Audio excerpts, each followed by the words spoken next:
আসসালামু আলাইকুম। এখানে আমি ছোট মাছ কেটে নিছি, 2 পিস মাছের কেটে নিয়ে রুই মাছ আজকে মাছের জাল করব। আর এখানে পেঁয়াজ, টমেটো, কাঁচামরিচ ছোট মাছের জন্য কাটে নিছি। এখন আমি এগুলো হাতে মাখাই বসাবো। মাছ দিয়ে দিলাম।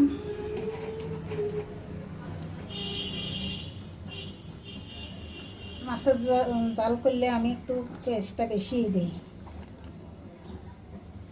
টমেটোগুলো দিয়ে দিলাম, কাঁচামরিচটা দিয়ে দিলাম, রসুন বাটা,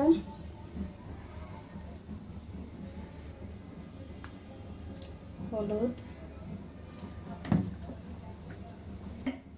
মরিচ, স্বাদ মতো লবণ আর তেল।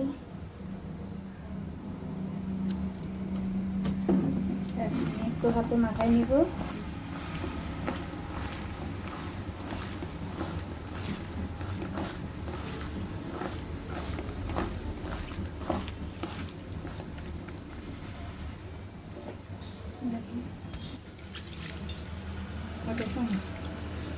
এবার আমি চুলাই বসাই দিব। চুলাই বসাই দিছি, একটু কষানো হলে তাই জল দিব। চুলাই ডাল বসাইছি, ডালটা মনে হয় আমার গলে গেছে। এখন ডালটা আমি ঘুটনি দিয়ে ঘুটে নেব।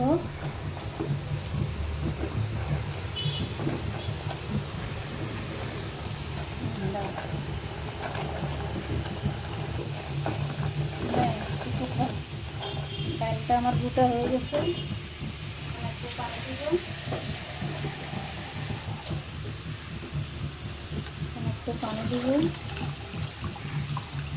আমার বাসা ডালটা একটু পাতলাই খায়।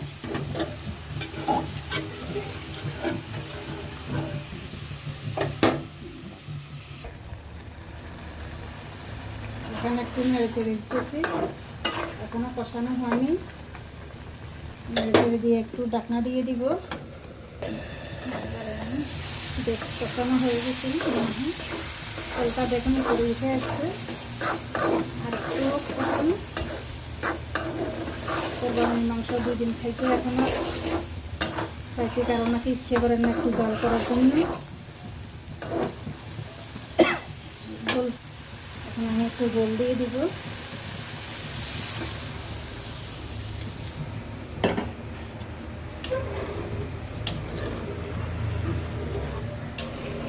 এখন আর ঢাকনা দিব না। এপাশে আমার ডালটা হয়ে গেছে, ডালটা নামাই নিলাম। কোরবানির মাংস কষানো আছে এপাশে। এবারে কড়াইয়ের ভিতরে আমি মাংসটা ভুনা করে নিব।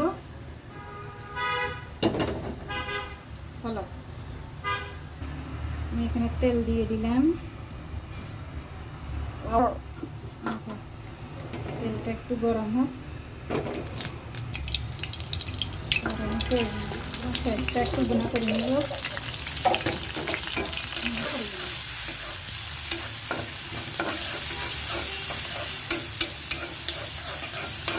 কাঁচা ভাতটাকে চলে যেতে হবে।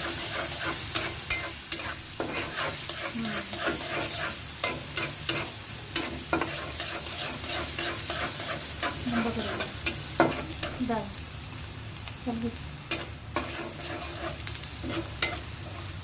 একটু বোনা বোনা হয়ে আসুক।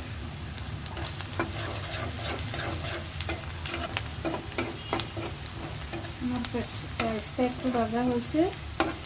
এবার আমি মাংসটা দিয়ে দিব, আগের কষানো মাংস।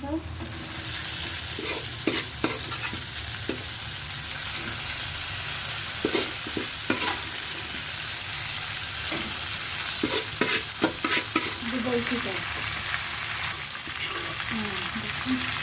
মশলা রান্না করে দিলাম। একটু অল্প আছে দিই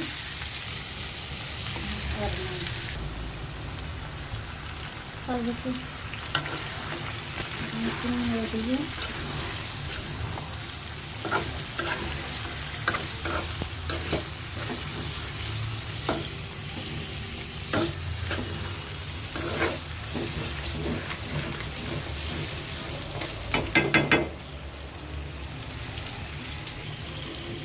ঝোলটা দেখতেছি কেমন, এখনো ঝোল আছে। মাংসটা আমার হয়ে গেছে, নামিয়ে নিতেছি।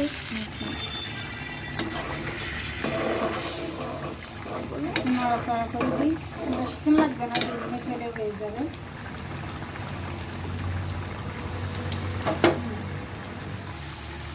আমার মাছের ঝোলটা হয়ে গেছে, কচুরি একটু নামাই নিব। পাতলা ডাল, মাছের ঝাল আর গরু মাংস ভুনা।